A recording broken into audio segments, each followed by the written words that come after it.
नमस्कार दोस्तों, हर हर महादेव, ओम नमः शिवाय, श्री शिवाय नमस्तुभ्यम। दोस्तों, अगर आप हमारे चैनल पर पहली बार आए हैं तो हमारे इस चैनल को सब्सक्राइब जरूर कर लें ताकि आने वाली वीडियो आपको जल्दी से मिल सके।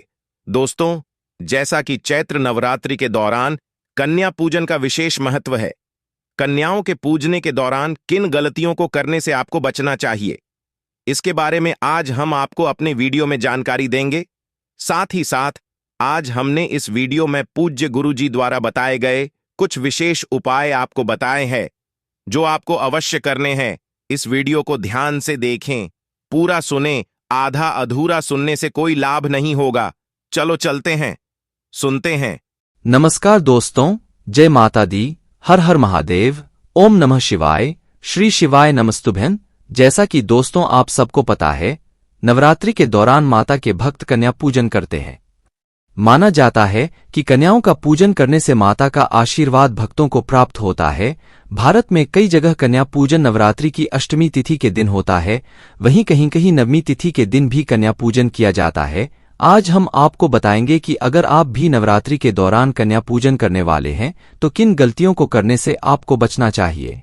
देखो, आगे बढ़ने से पहले आपसे एक छोटा सा निवेदन है कि आप वीडियो को कर दे एक लाइक और चैनल को सब्सक्राइब करके कमेंट बॉक्स में महादेव का कोई सभी प्यारा नाम हर हर महादेव या फिर जय माता दी जरूर लिखें।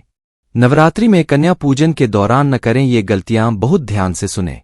1. नवरात्रि में कन्याओं का पूजन माता के 9 स्वरूपों को ध्यान में रखकर किया जाता है।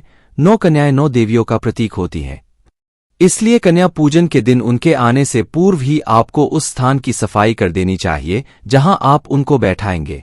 अगर आप कन्या के बैठने के स्थान को साफ नहीं करते तो आपकी ये भूल माता को अप्रसन्न कर सकती है। 2. कन्या पूजन वाले दिन भूलकर भी कन्याओं को डांटे नहीं, बल्कि आदरपूर्वक आपको उनका स्वागत करना चाहिए। कन्याएं आपके व्यवहार से जितनी प्रसन्न होंगी, माता भी आपसे उतनी ही प्रसन्न रहेंगी।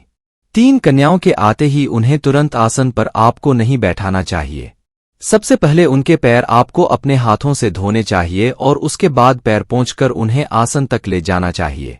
4. आसन पर बैठाकर कन्याओं का तिलक किया जाता है, लेकिन इस बात का ख्याल रखें कि तिलक करते समय कन्याओं का मुंह उत्तर पूर्व दिशा यानी ईशान कोण की ओर हो। गलत दिशा में कन्याओं के तिलक से आप माता की कृपा से वंचित रह सकते हैं। इसलिए कन्याओं के आने से पहले ही ये पता कर लें कि उत्तर पूर्व दिशा किस ओर है। आपको बता दें कि ईशान कोण को देवी देवताओं को निवास स्थान माना जाता है और इसलिए इसी दिशा में कन्याओं का तिलक किया जाना चाहिए। 5. अगर आप कन्या के साथ एक बालक को पूजा में नहीं बुलाते तो आपकी पूजा अधूरी रह सकती है। इसलिए पूजा में 9 कन्याओं के साथ एक बालक को भी आप अवश्य बुलाएं। बालक को भैरव का रूप माना जाता है। 6. भोजन के बाद अगर आप सामर्थ्य के अनुसार कन्याओं को दक्षिणा नहीं देते तो कन्या पूजा अधूरी रह जाती है। इसलिए कन्या पूजा के बाद आपको अपनी सामर्थ्य के अनुसार दक्षिणा भी कन्याओं के हाथ में अवश्य रखनी चाहिए। 7. कन्या पूजन में कन्याओं के पैर छूकर आशीर्वाद लिया जाता है, इसलिए ख्याल रखें कि कोई कन्या आपके पैर न छुए। कन्या पूजा के दिन आपको ऊपर दी गई बातों को ख्याल में रखना चाहिए। अगर आप पूरे विधि विधान से पूजा करते हैं तो आपको माता की कृपा अवश्य प्राप्त होती है। अब हम बात करते हैं गुरुजी द्वारा बताए गए कुछ विशेष उपाय के बारे में, जिससे अगर आप करते हैं तो आपको निश्चित ही पूरा फल मिलेगा। तो चलिए बढ़ते हैं उपाय की ओर। तो देखिए, इस वीडियो में जितने भी उपाय हम आपको बताएंगे सभी उपाय सरल है। देखो, गुरुजी ने कहा है कि मंगलवार के दिन आपको चौमुख दीपक वाला उपाय तो अवश्य ही करना चाहिए। वीडियो के अंतिम में आपको उपाय बताया है जो आपको करना है। देखो, आगे बढ़ने से पहले वीडियो को एक लाइक जरूर करें।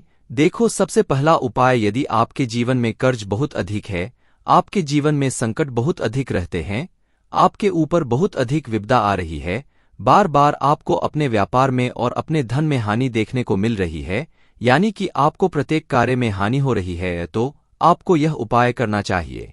देखिए, इस उपाय के लिए आपको मात्र 2 लौंग के जोड़े लेना है, यानी कि 2 फूल वाली लौंग लेनी है। साथ में आपको मात्र थोड़ा सा शहद लेना होगा और इसी के साथ में आपको तांबे के पात्र के अंदर शुद्ध जल लेना होगा। अब देखिए, इन सभी सामग्रियों को लेकर के आपको भगवान शिव के मंदिर में पहुंच जाना है। देखें, यह उपाय आप सुबह से लेकर शाम तक कर सकते हैं। तो वो सबसे पहले तो आपके पास जो 2 फूल वाली लौंग हैं, उन्हें आपको शहद के अंदर अच्छे से डुबोना, यानी कि दोनों लोगों पर आपको अच्छे से शहद का लेपन कर देना है। अब आपको जो आपके पास 1 लोटा जल है, सबसे पहले तो उसे शिवलिंग पर धीरे धीरे समर्पित करना ही श्री शिवाय नमस्तुभ्यं इस मंत्र का जाप करते हुए समर्पित कर देना है। अब आपके पास जो 2 फूल वाली लौंग है, शहद से उसे आपको शिवलिंग पर अर्पित करना है और आपको प्रार्थना करनी है कि जीवन में जो रोग की स्थिति है वे समाप्त हो, जीवन के जो संकट और समस्याएं हैं वह सभी समाप्त हो, जीवन से जो कर्ज की समस्या है वह समाप्त हो। इस प्रकार से प्रार्थना करते हुए यह जो 2 फूल वाली लौंग ही सहज संयुक्त इससे आपको शिवलिंग पर अर्पित कर देनी है। आपकी जो भी समस्या होगी इस मंगलवार के दिन अवश्य ही समाप्त हो जाएगी। तो इस प्रकार से आपको पहला उपाय करना है। अब हम बात कर लेते हैं दूसरे उपाय के बारे में। देखिए, ये उपाय भी आपको लौंग से करना है।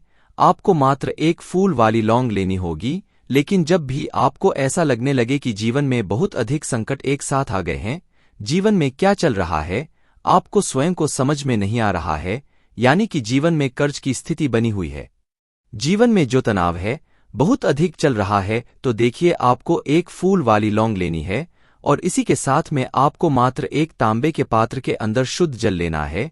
देखिए, अब आपको क्या करना है कि बरगद के पेड़ के नीचे यदि शिवलिंग है, देखिए बरगद के पेड़ के नीचे भी शिवलिंग की स्थापना होती है जो कि वटकेश्वर महादेव कहलाते हैं। तो आपको बरगद के पेड़ के नीचे जाना ही। यदि बरगद के पेड़ के नीचे शिवलिंग है तो आपको यह उपाय वहीं पर करना है। बरगद के पेड़ के नीचे शिवलिंग नहीं है, देखिए मान लीजिए कि यदि आपके वहां पर आसपास कहीं भी बरगद का पेड़ नहीं है तो इस उपाय को आप शिवलिंग की वहां पर भी कर सकते हैं। देखिए, सबसे पहले तो आपके पास जो 1 लौंग है उसे आपको उससे जल के पात्र के अंदर डालना है और इससे जल को आपको बरगद के पेड़ की जड़ में समर्पित करना। वटकेश्वर महादेव का इस स्मरण करते हुए जल समर्पित करना है और जल समर्पित करते समय आपका जो मुख है वह उत्तर दिशा की ओर होना चाहिए और इस प्रकार से आपको ये जल समर्पित करना है। बरगद का पेड़ आपके आसपास नहीं है तो यही उपाय आपको शिवलिंग के ऊपर कर लेना है और आपको वहां पर भी वटकेश्वर महादेव का स्मरण करना है। तो इस प्रकार से जीवन के समस्त संकट और बाधाओं को दूर करने के लिए आपको ये दूसरा उपाय करना है। अब दोस्तों हम जान लेते हैं तीसरे उपाय के बारे में। देखिए, इस उपाय के लिए आपको 1 दीपक लेना है। दीपक आप मिट्टी का भी ले सकते हैं और शुद्ध आटा मढ़कर उसका दीपक भी आप तैयार कर सकते हैं। दीपक के अंदर गोल बाती का प्रयोग करना है और दीपक के अंदर आपको शुद्ध घी का प्रयोग करना है। इसी के साथ में आपको मात्र 1 फूल वाली लौंग लेनी होगी। अब यह 1 दीपक और 1 फूल वाली लौंग लेकर के सीधा आपको पहुंचना होगा बरगद के पेड़ के वहां पर। देखिए, सबसे पहले तो आपके पास जो 1 फूल वाली लौंग है उससे आपको बरगद के पेड़ की जड़ में समर्पित करना है। देखिए, अगर आपके जीवन में कोई भी बड़ा संकट आने वाला है, कोई भी बड़ा कष्ट आने वाला है, तो वह इस उपाय के माध्यम से दूर होने वाला है। महादेव की विशेष कृपा रहेगी कि जो भी संकट आपके जीवन में आने वाला होगा वह भी दूर हो जाएगा। तो आपको 1 लौंग समर्पित करनी है बरगद के पेड़ की जड़ में और वहीं पर आपको जो है गोल बाती वाला दीपक आप लेकर के गए हैं उसे भी वहां पर प्रज्वलित कर देना ही। वटकेश्वर महादेव का स्मरण करते हुए देखिए, जब भी आपको जीवन में इस साल लगने लगे कि आपके जीवन में कुछ भी अच्छा नहीं चल रहा है, तब भी आप कोई उपाय करना है। तो इस प्रकार से आपको ये उपाय करना है। अब हम जान लेते हैं चौथे विशेष उपाय के बारे में। देखें, यदि आपके विवाह में शादी में कोई भी समस्या आ रही है, यदि आपका जो कर्ज है वह दिन पर दिन बढ़ते ही जा रहा है, तो आपको ये चमत्कारी उपाय करना चाहिए। कोई भी समस्या अगर जीवन में है तो उसे दूर करने के लिए आप कोई उपाय करना चाहिए। मंगल दोष से जुड़ी हुई समस्या भी है तब भी आपको ये उपाय करना चाहिए। देखिए, इस उपाय के लिए आपको 1 तांबे के पात्र के अंदर अपने घर से शुद्ध जल लेना है और इसी के साथ में आपको 1 चुटकी लाल चंदन लेना होगा। अब आपको क्या करना है कि जो लाल चंदन आपने लिया है उसे आपको उससे जल के पात्र के अंदर डाल देना है और ये जल जो है आपको लाल चंदन से युक्त तैयार कर लेना है और ये लाल चंदन से युक्त जल आपको भगवान शिव के मंदिर में लेकर के पहुंचना है। लेकिन ये उपाय भी आप सुबह से लेकर के शाम तक कर सकते हैं। अब दोस्तों, ये जो लाल चंदन से युक्त जल है इससे आपको भगवान शिव के शिवलिंग पर धीरे धीरे अर्पित कर देना है और आपको लगातार श्री शिवाय नमस्तुभ्यं इस मंत्र का जाप करते रहना है। देखिए, यदि आपके जीवन में विवाह से जुड़ी समस्या चल रही है तो आपको मंगलेश्वर महादेव का स्मरण करना है, और जीवन में अधिक कर्ज की समस्या है तो आपको ऋणमुक्तेश्वर महादेव का स्मरण करना है। देखना, एक दिन आपकी सब तरह की समस्या जल्दी ही समाप्त हो जाएगी। तो इस प्रकार से आपको ये चौथा उपाय करना है। अब हम जान लेते हैं अंतिम ओवर 5वें उपाय के बारे में। देखिए, मंगलवार का दिन है और हनुमान जी भगवान शिव के रुद्र अवतार हैं, तो यह जो उपाय है विशेषकर आपको हनुमान जी के वहां पर ही करना होगा। देखिए, जब भी आपको ऐसा लगने लगे कि आपके जीवन में जो कर्ज है वह समाप्त ही नहीं हो पा रहा है, दिन प्रतिदिन बढ़ते ही जा रहा है, कष्ट जो है वह दिन प्रतिदिन बढ़ते ही जा रहे हैं, कष्ट जो है वह समाप्त ही नहीं हो पा रही है, यानी कि जीवन में जब भी कोई विपदा आती है, संकट आता है, तो हमें संकट मोचन हनुमान जी के मंदिर में जाना चाहिए। लेकिन यह उपाय बहुत ही खास है। इस उपाय के लिए आपको एक चौमुख दीपक तैयार करना होगा। आपको एक दीपक लेना है, दीपक के अंदर 4 बातियां लगानी है। देखो, बाती के लिए आपको मोली वाला धागा आता है, कलावा का, उसकी भी बना सकते हैं, या फिर आप सफेद रुई की जो बत्तियां हैं उन्हें भी बना सकते हैं। अब इस दीपक के अंदर या तो आपको चमेली का तेल डालना ही या फिर आपको सरसों का तेल डालना है, और इसी के साथ में आपको मात्र एक फूल वाली लौंग भी लेनी है। देखिए, अब जो ये दीपक है और लौंग है, इन दोनों का आपको हनुमान जी के मंदिर में लेकर के पहुंचना है। अब सबसे पहले तो ये जो चौमुखी दीपक है, इसे आपको हनुमान जी के सामने प्रज्वलित करना है। दीपक को प्रज्वलित करने के बाद आपको वहीं पर एक बार हनुमान चालीसा का पाठ करना है, या फिर आप ऋणमोचक मंगल स्तोत्र का पाठ भी कर सकते हैं।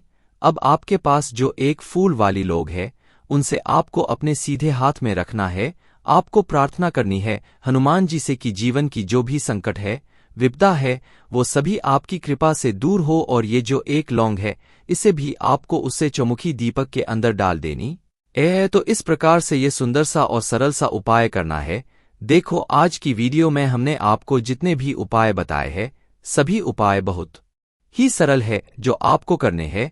देखना, आपके जीवन के सारे संकट और कष्ट दूर होंगे। और गुरुजी ने कहा है कि मंगलवार के दिन आपको चौमुख दीपक वाले उपाय को आपको अवश्य ही करना चाहिए। इससे आपके जीवन से चारों तरफ से आने वाले संकट दूर हो जाएंगे। तो दोस्तों, आज के इस वीडियो में हमने आपको 5 महा उपाय बताए हैं, जो भी आपको आसान लगे वो आप कर सकते हैं। उपाय को करते समय किसी भी प्रकार की गलती ना करें। अगर आपको उपाय से जुड़ा कोई सवाल है तो हमें कमेंट बॉक्स में पूछ सकते हैं।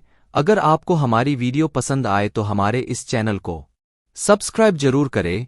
हर हर महादेव, ओम नमः शिवाय।